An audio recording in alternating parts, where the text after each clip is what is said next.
လူသားတွေကိုအရှင်လက်လက်အိုးကြီးနဲ့ပြုတ်ပြီးစားမဲ့မိစ္ဆာတွေရွာနာအထိရောက်လာပြီဆိုတာသိလိုက်ရတဲ့အချိန်မှာတရွာလုံးရဲ့ကံကြမ္မာကစံပြားတမြင်လောက်ပဲလိုပါတော့တယ်ရွာသားတစ်ယောက်ဖြစ်တဲ့ဟူဂျီဟာတောနက်ထဲကနေအသက်လူပြီးပြေးလာရင်ဒီသတင်းဆိုးကိုရွာလူကြီးစီအမြန်ဆုံးပြောပြဖို့စူးစမ်းနေခဲ့တာပါဒါပေမဲ့ရွာထဲမှာရှိတဲ့ကလေးငယ်လေးရာကတော့ဘာမှမသိပဲရွာသားတွေကိုနှင်းကြတဲ့နေ့မှာစီးဖို့အတွက်ဖက်နှက်တွေလိုက်ဝေနေခဲ့ပါတယ်ရာလေးဟာရွာသားအလုံးကိုဖက်နှက်တွေဝေပေးပြီးတဲ့နောက်ဟူဂျီအတွက်ဖက်နှက်တရံကျန်နေတာကိုသတိထားမိသွားပြီးရွာလူကြီးကိုလိုက်မေးပါတော့တယ်ရွာလူကြီးကတော့ဟူဂျီဟာအလုပ်ကိစ္စတစ်ခုနဲ့သွားထားလို့ပြင်ပန်းပြီးအိပ်ပျော်နေတာဖြစ်မယ်လို့လိန်ညာပြီးချုံမော်ပြောဆိုခဲ့ပါတယ်ဒါကြောင့်ရာလေးကလည်းဟူဂျီအတွက်ဆိုပြီးလိန်မော်တီးနှလုံးကိုရွာလူကြီးစီအပ်ခဲ့ပေမဲ့ရွာလူကြီးရဲ့မျက်နှာကတော့တစ်ခုခုကိုစိုးရိမ်ပူပန်နေတဲ့ပုံစံပေါက်နေခဲ့တာပါတကယ်တော့ဟူဂျီဟာတောလန်အတိုင်းအင်အားကုန်ခန်းပြီးဒဏ်ရာတွေနဲ့ရွာဘက်ကိုတုံရင်ရှောက်လာနေခဲ့တာဖြစ်ပါတယ်။လမ်းမှာရွာလူကြီးနဲ့ထိတ်တိုက်တွေ့တဲ့အချိန်မှာတော့ဟူဂျီဟာကြောက်လန့်တကြားနဲ့ငိုယိုပြီးသူမြင်ခဲ့ရတဲ့အရာတွေဟာတွေးပြက်စရာကောင်းလို့လုံးဝမယုံနိုင်စရာပဲလို့ပြောပါတော့တယ်။ရွာလူကြီးကလည်းသူ့ကိုစိတ်အေးထားဖို့နှစ်သိမ့်ပေးရင်ရာလေးပေးလိုက်တဲ့လိမ်မော်တီးကိုကမ်းပေးပြီးအိမ်ကိုအမြန်ခေါ်သွားခဲ့ပါတယ်။အိမ်ရောက်လို့ပူနွေးစွပ်ပြုတ်တစ်ခွက်တောက်လိုက်ရတဲ့အချိန်ကျမှဟူဂျီဟာအနှဲငယ်စိတ်ငြိမ်သွားပြီးမင်းညကတူးသွားခဲ့တဲ့အိမ်နီးနားချင်းရွာရဲ့တကယ်အမှန်တရားကိုစတင်ဖွင့်ဟပါတော့တယ်။အဲ့ဒီရွာဟာလူတူတင်းမဲ့ပြီးရွှွန့်နုံတွေအောက်မှာနစ်မြုပ်နေတယ်လို့လမ်းတွေလည်းပိတ်ဆို့နေခဲ့တာပါ။ဒါပေမဲ့ရွာလဲခေါင်ကိုရောက်သွားတဲ့အချိန်မှာတော့အသက်ရှင်ကျန်ရစ်သူဇနီးမောင်နှံနှစ်ယောက်ကိုသူတွေ့ခဲ့ရပါတယ်။သူတို့နှစ်ယောက်ရဲ့စကားဝိုင်းကိုချောင်းနှားထောင်လိုက်တဲ့အချိန်မှာတော့ဟူဂျီတယောက်တွေးပြတ်သွားခဲ့ရပါတယ်။အဲ့ဒီလင်မယားနှစ်ယောက်ဟာငတ်မုတ်ခေါင်းပါမှုတန်ကြောင့်သူတို့ရွာကလူတွေအားလုံးကိုတက်ဖြတ်ပြီးစပွဲတော်တည်ခဲ့ကြတာပါ။သူတို့အိမ်အပြင်ဘက်မှာလည်းလူတွေရဲ့လက်ချေအင်္ဂါစိတ်ပိုင်းတွေကိုအပိုင်းဖြတ်ပြီးချိတ်ဆွဲထားတာကိုဟူဂျီကိုယ်တိုင်မြင်တွေ့ခဲ့ရပါတယ်ပိုပြီးကြောက်စရာကောင်းတာကတော့အဲ့ဒီမိစ္ဆာလင်မယားဟာလူကြီးတွေရဲ့အသားကညှိဆုပ်နိုင်လို့ကလေးတွေကိုပဲဖမ်းစားတော့မယ်လို့တိုင်ပင်နေကြတာပါနောက်2ရက်နေရင်ဟဲဟွာရွာကိုလာပြီးကလေးတွေကိုဖမ်းဆီးစားတော့ဖို့သူတို့စီစဉ်နေကြတာဖြစ်ပါတယ်ဒီစကားကိုကြားလိုက်ရတဲ့ရွာလူကြီးဟာဒေါသအလွန်မင်းထွက်သွားပြီးဒီသတင်းကိုဘသူ့ကိုမှမပြောဖို့နဲ့ကလေးတွေတီးသွားရင်ရွာပြက်လိမ့်မယ်လို့ဟူဂျီကိုတတိပေးလိုက်ပါတယ်ဒါပေမဲ့အဲ့ဒီအချိန်မှာပဲတကားပွင့်လာပြီးရွာလူကြီးရဲ့ဇနီးဖြစ်သူကွေရှမ်းဝင်လာခဲ့ပြီးအားလုံးကိုကြားသွားခဲ့ပါတယ်ကွေရှမ်းကတော့မျက်ရည်တွေနဲ့အတူသူမရဲ့အတိတ်ကကြေကွဲစရာလှုပ်ဝက်ချက်တစ်ခုကိုပြောပြပါတော့တယ်လွန်ခဲ့တဲ့နှစ်ပေါင်းများစွာကငတ်မုတ်ခေါင်းပါမှုဖြစ်စဉ်မှာသူမရဲ့အဖေဟာမိသားစုကိုမကျွေးမွေးနိုင်တော့လို့သူမကိုတခြားသူတွေစီရောင်းစားခဲ့တာဖြစ်ပါတယ်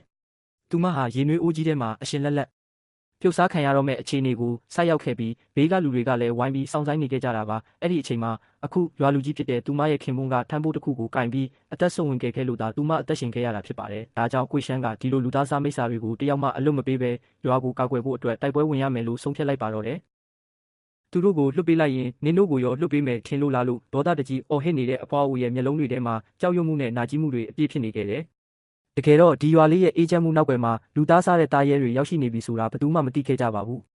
အဖွားအိုဟာငိုယိုပြီးသူမရဲ့အတိတ်ဆိုးကြီးကိုပြန်ပြောပြနေတော့မှပဲဘေးကမူဆိုးလေးဟူစီကအားလုံးပြီးသွားပါပြီအန်တီရဲ့ဆိုပြီးနှစ်သိမ့်ပေးနေရတယ်ဒါပေမဲ့သူမကြုံတွေ့ခဲ့ရတဲ့ငရဲလိုခစ်ဆိုးကြီးကဘယ်တော့မှမေ့ပြောက်လို့မရနိုင်တဲ့ဒဏ်ရာကြီးတစ်ခုဖြစ်နေခဲ့တာပ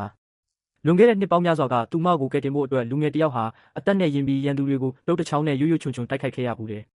အဲ့ဒီလိုတွေးမြေကြခဲ့ရတဲ့အတိတ်ဆိုးတွေကြောင့်ပဲအဖွားအိုဟာအခုတစ်ခေါက်မှာတော့ရန်သူတွေကိုအလွတ်မပေးဖို့ဆုံးဖြတ်လိုက်တာဖြစ်ပါတယ်အဲ့ဒီကောင်တွေကလူတွေမဟုတ်ဘူးတိရစ္ဆာန်တွေတကောင်မှမချန်ထားပဲအကုန်တက်ပြစ်ရမယ်လို့အဖွားအိုကတွေးနဲ့ပြောလိုက်တဲ့အခါမှာတော့တရွာလုံးတုန်လှုပ်သွားခဲ့ရတယ်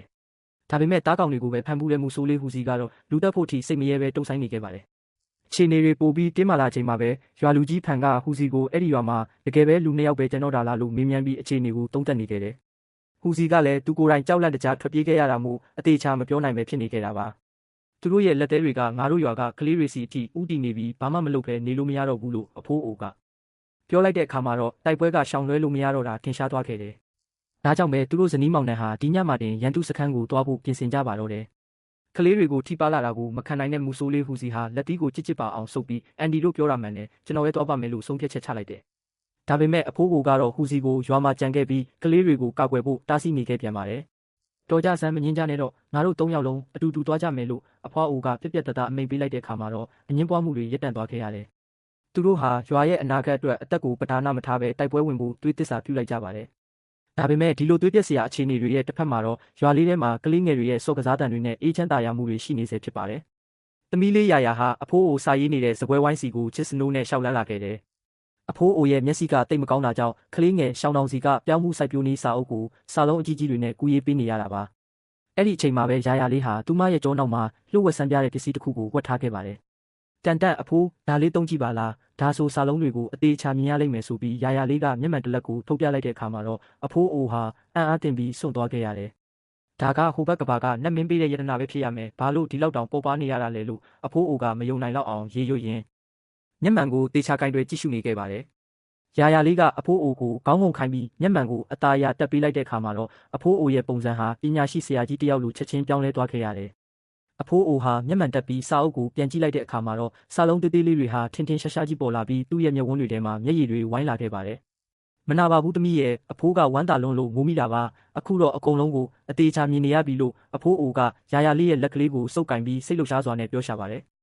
အဖိုးအိုကသူ့အတွက်ပတ်စံတွေအများကြီးသုံးလိုက်ရပြီလားလို့စိုးရိမ်ကြည်မေးတဲ့အခါမှာတော့ရာရာလေးကမပြေပါဘူးအဖိုးရဲ့ဒါကနှစ်ဆက်ပဲပေးရတာတလက်ဝယ်ရင်တလက်လက်ဆောင်တောင်ရသေးတယ်လို့ချစ်စပွဲပြန်ပြောပြခဲ့တယ်။အဲ့ဒီအချိန်မှာပဲအိမ်ထဲကထွက်လာတဲ့အဖွားအိုကိုလည်းရာရာလေးကမျက်မှန်တက်ပေးလိုက်ပြန်တယ်။အဖွားအိုဟာလည်းစာလုံးလေးတွေကိုအတိုင်းသားမြင်လိုက်ရတဲ့အခါမှာတော့အံ့ဩဝမ်းသာပြီးသူတို့မိသားစုလေးရဲ့ရေမောတန်တွေနဲ့အတူရွာလေးရဲ့ညနေခင်းဟာပျော်ရွှင်စရာတွေနဲ့ပြည့်နှက်သွားပါတော့တယ်။